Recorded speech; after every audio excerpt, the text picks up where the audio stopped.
warahmatullahi wabarakatuh. Waalaikumsalam warahmatullahi wabarakatuh. Selamat pagi anak-anak. Selamat pagi, Bu. Pagi, Bu.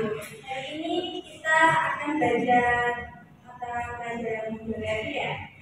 Ya. Bagaimana kabar kalian? Alhamdulillah baik, Bu.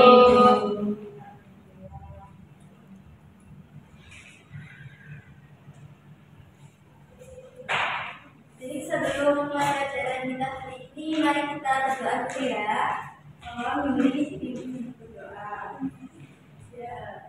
Sebelum mulai pertemuan pada pagi ini, kita berdoa dulu. Berdoa mulai. Doa selesai. Baik, terima kasih Yudi. Sekarang kita absen dulu. Ada yang tidak hadir? Ada. Siapa? Salis. Boros ini. Shaina hadir? Hadir, Bu. Illustrator? Hadir, Bu. Saida? Hadir, Bu. Saida? Hadir. Semuanya. Jadi yang tidak hadir yang tulis ya. Ya.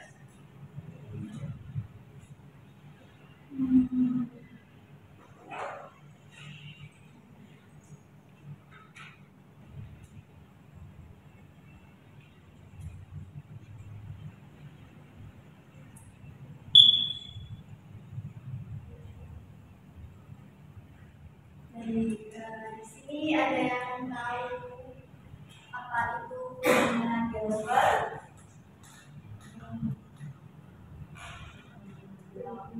Belum. Pelajaran kali ini kita akan membahas fenomena geosfer ya, tentang litosfer. Sebelumnya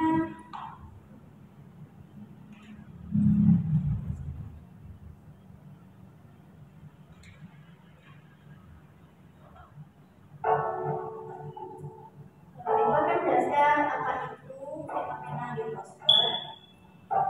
Dalam Ibu akan memberi pertanyaan, apa contoh bentuk bentang alam yang dihasilkan oleh litosfer di Indonesia dan bagaimana litosfer dapat mempengaruhi kehidupan manusia? Siapa yang bisa menjawab?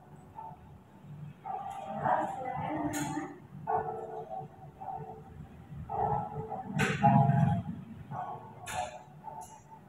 Saya, Bu. Ini sekian. Untuk teman alam yang diberikan organisasi cover ada hubungan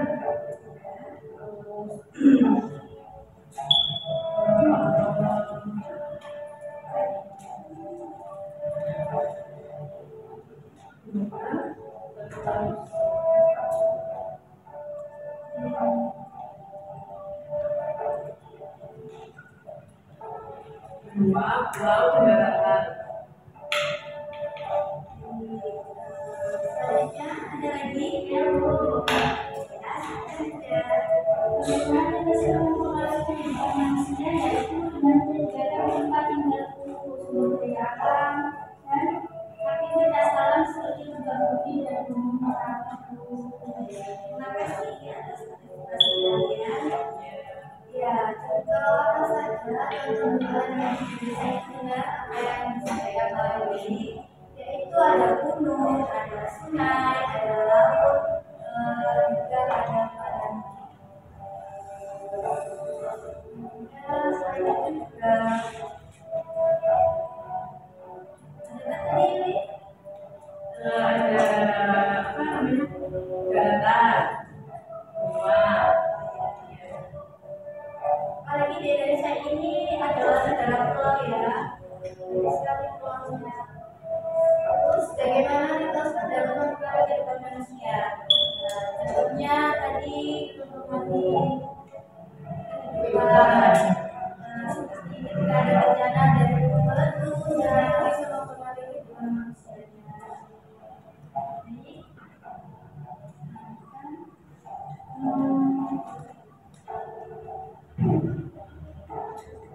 Ini adalah pengertian litosfer. Jadi litosfer itu adalah lapisan berapi merupakan lapisan paling luas dari struktur bumi. Nah, bagaimana struktur dan lapisan bumi ini bisa terbentuk? Ada yang tahu? Belum tahu.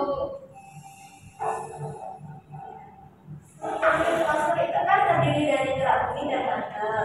Lapisan paling luarnya itu disebut gerak bumi, yang terdiri dari gerak bunga dan juga gerak samudera. Kemudian ada lapisan mantel atas yang merupakan lapisan di bawah gerak bumi yang bersifat plastis.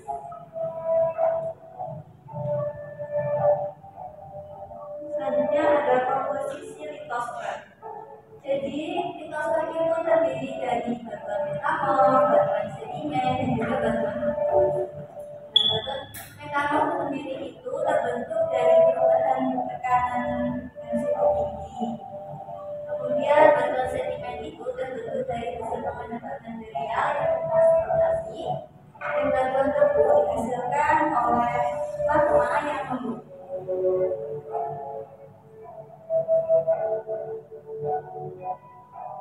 Selanjutnya ada proses geologi yang membentuk litosfer. Nah, seperti yang sebelumnya ditanyakan kan, di Indonesia itu ada gunung, ada sungai, dan semua itu prosesnya itu kenapa bisa terbentuk? Karena ada proses geologi yang membentuk susunan gunung tersebut.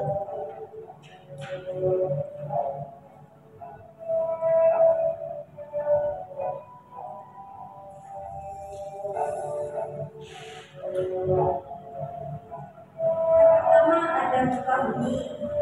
Bumi itu merupakan getaran akibat pergerakan lempeng bumi.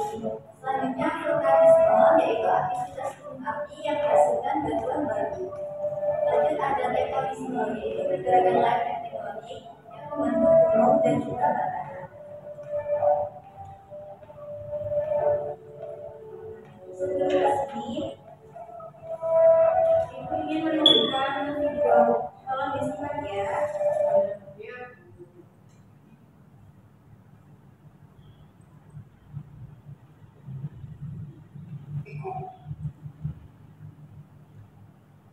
Bahwa negara kita Indonesia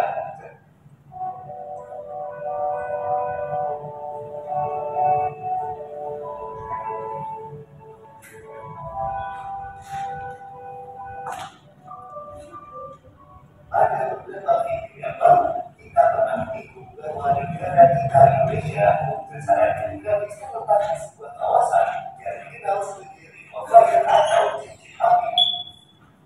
Cincin api adalah sebuah wilayah sekitar Samudra Pasifik yang sering mengalami gempa bumi dan letusan tsunami.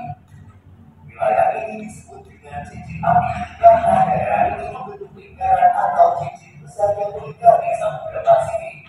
Daerah ini memiliki banyak aktivitas seismik dan vulkanik karena letaknya yang berada di pertemuan lempeng tektonik yang saling bergerak.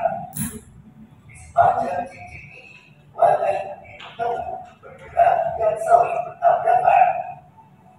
Efek negatifnya adalah ketika lempeng-lempeng ini berinteraksi, mereka dapat menyebabkan bencana alam seperti gempa bumi, letusan, tsunami, dan bahkan tsunami.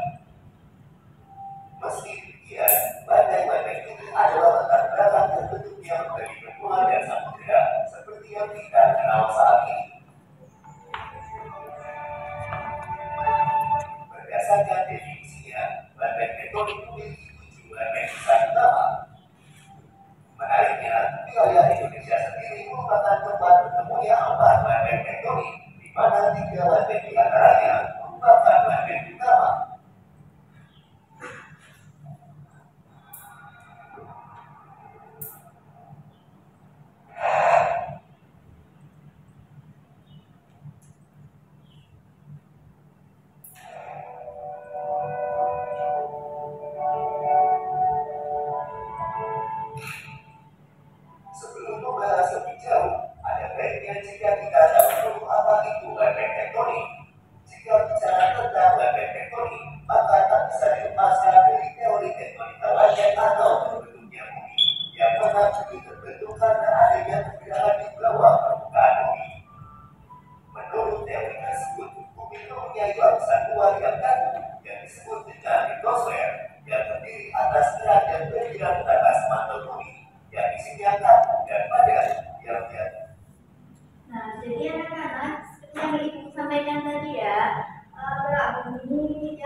sekali dan yang bawah itu namanya lapisan litosfer.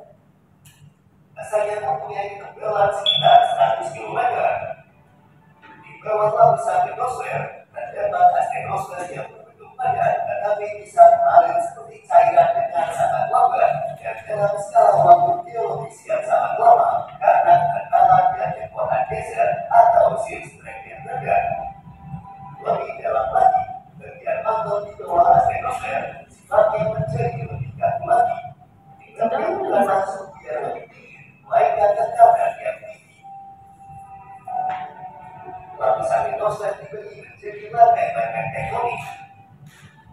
Di bumi terdapat 7 lantai utama dan banyak lantai-lantai yang lebih kecil. Lantai-lantai litosfer ini menopang di atas astenosfer. Indonesia ini dikelilingi lantai apa aja?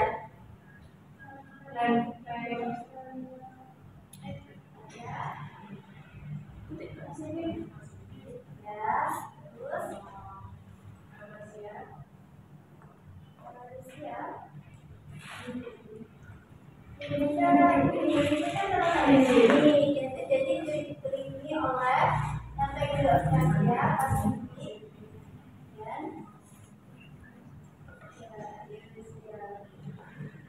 pada yang ditanyakan.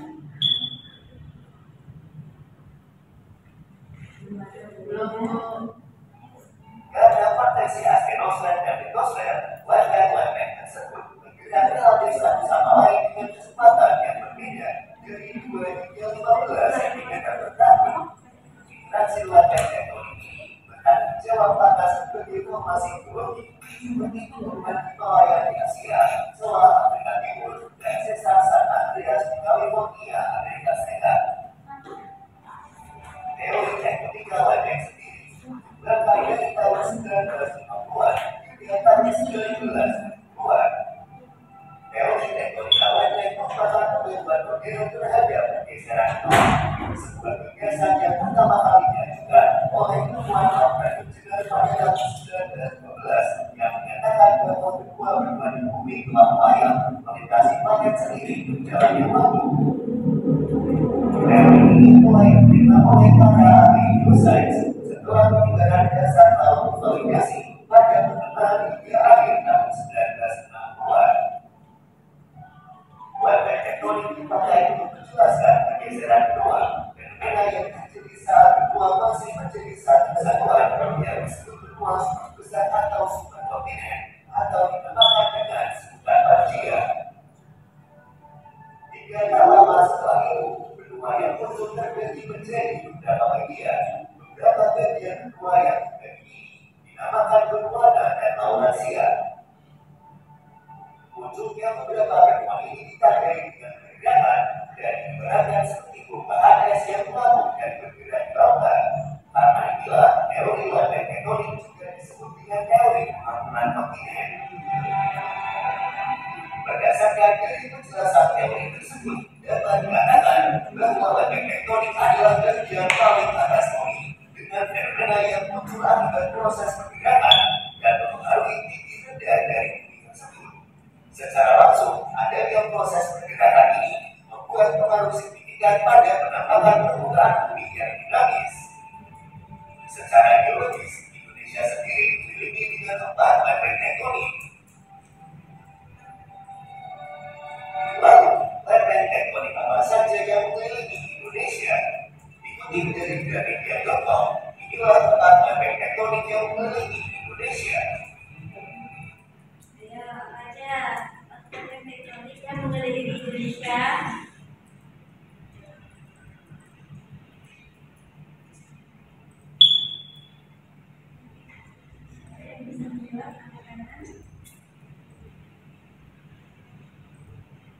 Lantai manusia, Ya. lantai Pasifik, lantai juga Australia, dan lantai Laut Filipina. Terima kasih, Sena. Lanjut ya, lanjut ya.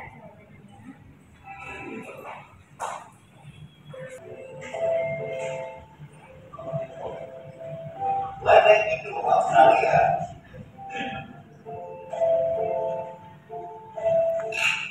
Lantai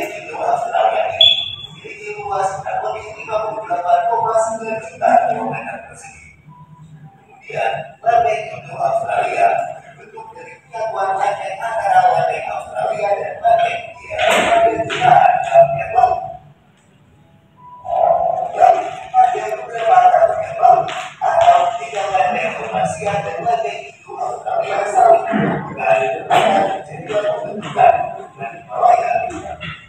Selain itu, beberapa penelitian sudah riset tentang wildlife di Australia meyakini bahwa wildlife India dan juga wildlife Australia merupakan dua wildlife yang saling berpisah dalam beberapa jutaan tahun yang lalu.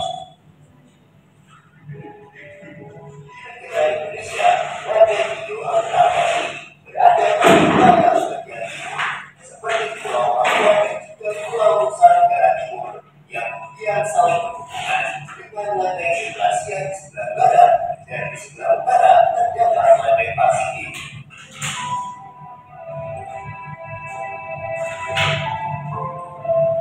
Wildlife Eurasia.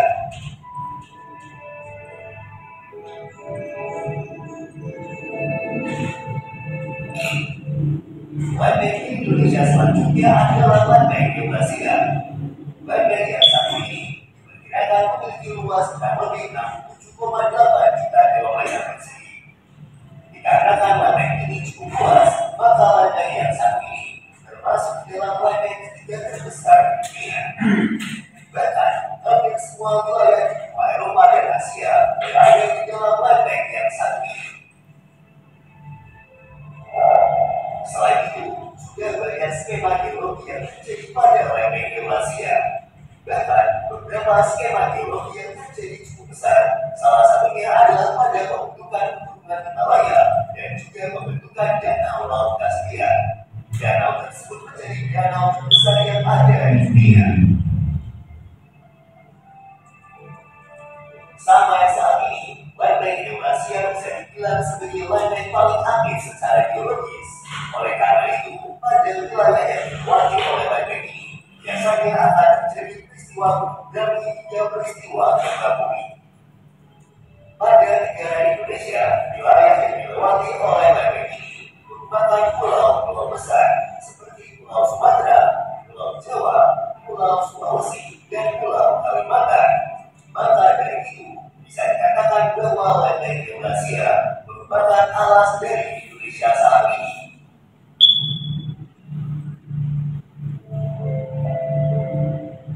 Wildlife Pasifik.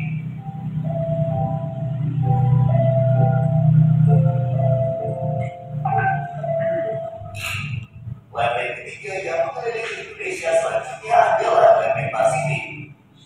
Wildlife Pasifik ini diperkirakan memiliki luas kurang lebih 103,3 juta kilometer persegi. Oleh karena itu, wildlife ini merupakan wildlife terbesar yang ada di dunia saat ini. Selain itu, letak wildlife ini ada di bawah Samudra Pasifik yang dimulai dari bagian utara dari Pulau Papua, Indonesia. Pada umumnya, wildlife Pasifik bisa dibilang sebagai gerak dari samudera, kecuali di wilayah sekitaran California dan Selandia Baru. Bahkan, wildlife yang satu ini cukup berperan dalam pembentukan Kepulauan Hawaii. Pada awalnya, Kepulauan Hawaii ini merupakan bumi yang ada di bawah laut, kemudian terdorong ke atas hingga membentuk suatu daratan yang ada pada jutaan tahun yang lalu.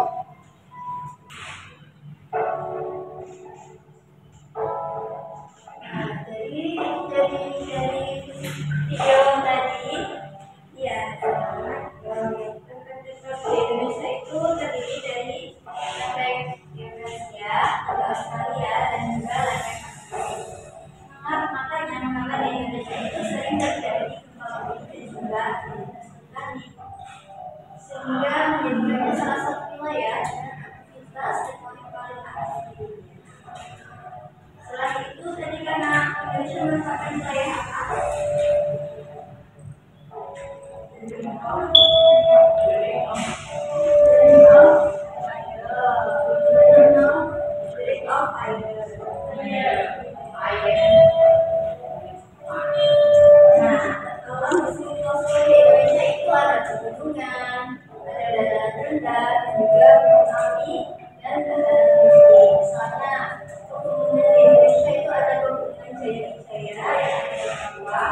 Lalu ada Jawa dan juga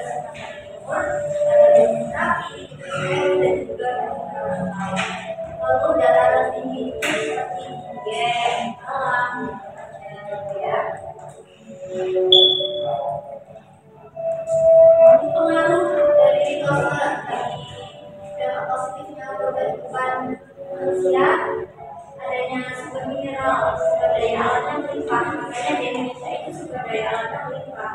Karena Indonesia kan banyak gunungnya, terus tanahnya juga subur, dan wisata geologinya banyak seperti gunungan, goa, pantai. Sedangkan dampak negatifnya itu ketika ada bencana alam seperti meletus, tanah longsor, dan juga gempa bumi yang dapat merugikan manusia maupun korban jiwa, bisa korban harta, dan juga infrastruktur yang tersedia itu menjadi rusak.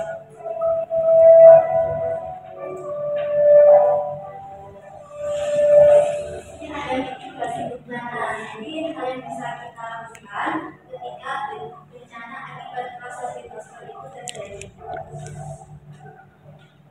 Yang pertama, membangun bangunan tahan gempa. Karena di Indonesia itu sering terjadi gempa, jadi sebelum membangun bangunan kita harus menjaga strukturnya, fondasinya itu harus kuat tahan gempa. Kemudian ada edukasi dan simulasi bencana kepada masyarakat. Apabila bencana terjadi itu kita tahu apa yang harus kita lakukan.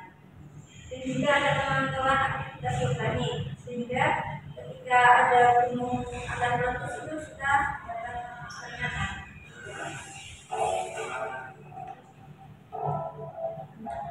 Manusia itu juga berperan dalam pengelolaan atmosfer, misalnya konservasi tanah dan hutan, pengelolaan pertambangan yang berkelanjutan, dan pengurangan risiko bencana alam.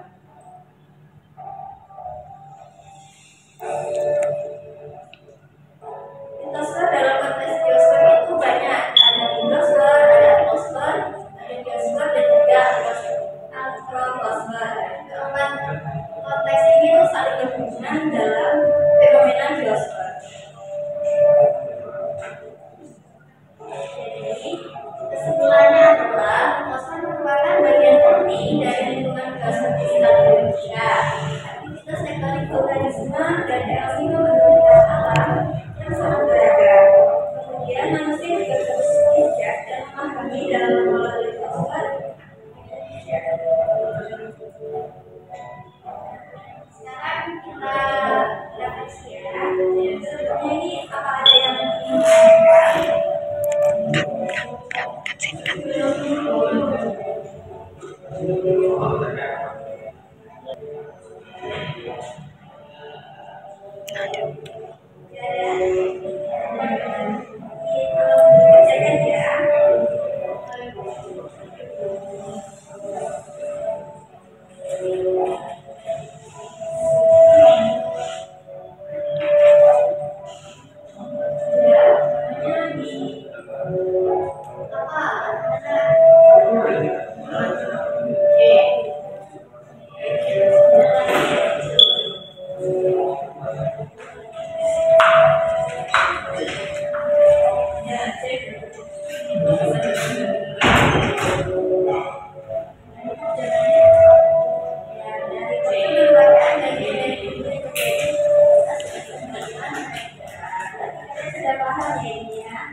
Jenis gangguan yang terjadi dari proses pembibitan mata disebut dengan apa?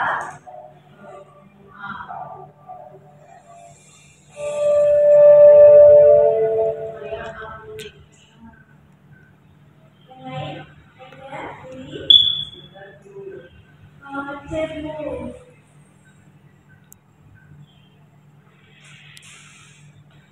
Saya juga jebu.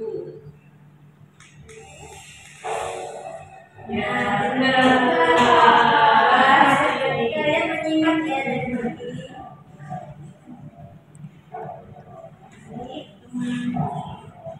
Cukup ya untuk pelajaran kita hari ini. Terima kasih atas partisipasinya. Semoga ilmu yang diberikan bermanfaat untuk kita semua. Sebelum mengakhiri pelajaran kita hari ini, mari kita berdoa sama. Mari mulai.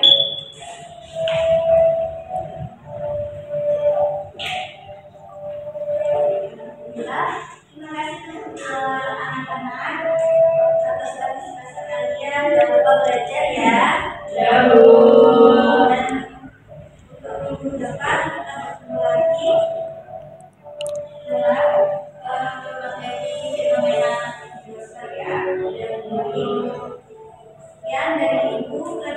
akhiri. Wassalamualaikum warahmatullahi wabarakatuh.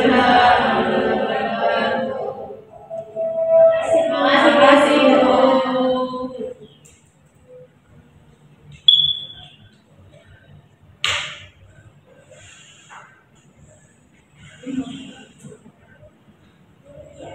Ya, ya,